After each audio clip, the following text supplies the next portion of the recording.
നമസ്കാരം. ഫുക്രിയിലേക്ക് സ്വാഗതം. കേരള ബ്ലാസ്റ്റേഴ്സിന് വലിയ സന്തോഷം നൽകിയ ഒരു രാത്രിയായിരുന്നു കഴിഞ്ഞത്. ബംഗളൂരുവിനെ, ശക്തരായ ബംഗളൂരുവിനെ, സുനിൽ ഛേത്രിയും റയാൻ വില്യംസുമുള്ള ബംഗളൂരുവിനെ അവരുടെ തട്ടകത്തിൽ ബംഗളൂരുവിലെ ശ്രീകണ്ഠീരവ സ്റ്റേഡിയത്തിൽ തകർത്തിരിക്കുന്നു കേരള ബ്ലാസ്റ്റേഴ്സ്. 1-നെതിരെ 2 ഗോളുകൾക്കായിരുന്നു ജയം. ബ്ലാസ്റ്റേഴ്സിൻ്റെ നിലവിലെ സീസണിൽ ബാംഗ്ലൂരിനെ തോൽപ്പിച്ചു എന്ന് പറഞ്ഞാൽ അത് വിശ്വസിക്കാൻ ഇത്തിരി ബുദ്ധിമുട്ടാണ്. പക്ഷെ വിശ്വസിച്ചേ മതിയാകൂ. തുടർച്ചയായ 6 തോൽവികൾക്ക് ശേഷം ഒരു കളി ജയിച്ചിരിക്കുന്നു. അത് വെറുതെ ജയിക്കുകയല്ല, അതിഗംഭീരന്മാരെ തോൽപ്പിച്ചുകൊണ്ടാണ്. അതിഗംഭീരന്മാരെ, ബംഗളൂരുവിനെ.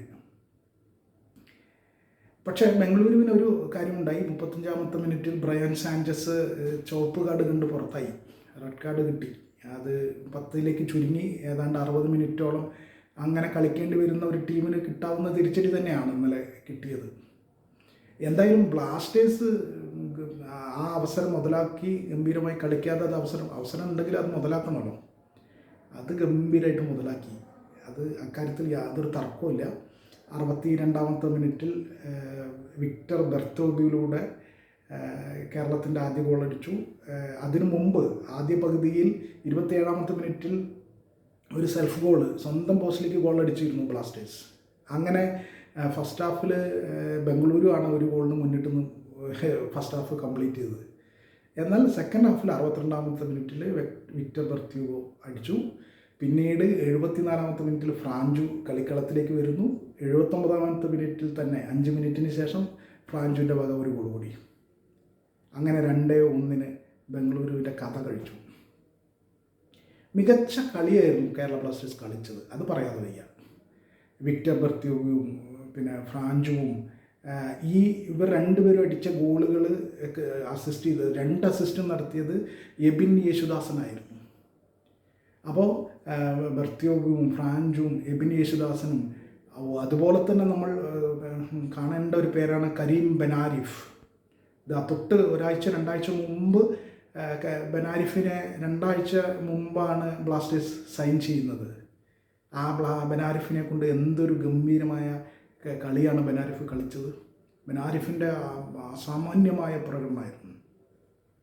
അങ്ങനെ ബെർത്തോബിയും ഫ്രാഞ്ചുവും എബിൻ യേശുദാസനും ബെനാരിഫും എല്ലാം ചേർന്ന് ഇത്രയും മനോഹരമായി കളിക്കുന്ന കാഴ്ച ഗംഭീരായിരുന്നു.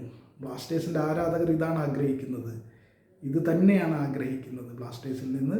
ഇനി 5-6 കളിയുണ്ട് ബാക്കി. ആ കളികളിൽ ഇതേ പെർഫോമൻസ്, തോൽവിക്കുന്നോ ജയിക്കുന്നോ എന്നതിന് അപ്പുറത്ത് സ്വാഭിമാനമുള്ള, ആത്മാഭിമാനം ഉയർത്തുന്ന കളിക്കുക, പെർഫോം ചെയ്യുക.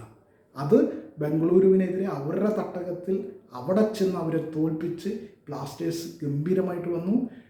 ഒരു വാക്ക് കോച്ചിനെ കുറിച്ച് കൂടി പറയാതെ വയ്യ. ആഷ്ലി വെസ്റ്റ്ഹുഡ്, അദ്ദേഹം കോച്ചായി വന്നതിന് ശേഷമുള്ള 2ാമത്തെ കളിയാണ്. ആദ്യത്തെ കളിയിൽ ഡൽഹി പോയി ഡൽഹി സ്പോർട്ടിങ്ങിനോട് തോറ്റു. പക്ഷേ 2ാമത്തെ കളിയിൽ തകർത്തു. അദ്ദേഹം കോച്ചായി സ്ഥാനം ഏറ്റെടുത്ത ശേഷം അദ്ദേഹം പറഞ്ഞൊരു കാര്യമുണ്ട്: എന്നിൽ നിന്ന് മാജിക്കൊന്നും പ്രതീക്ഷിക്കേണ്ട. ഒരു വ്യക്തിക്ക് ഒരിക്കലും മാജിക്കൊന്നും, പ്രത്യേകിച്ച് 6 കളി തോറ്റ് നിൽക്കുന്ന ഒരു ടീമിനെ മാജിക്കൊന്നും പ്രതീക്ഷിക്കേണ്ട.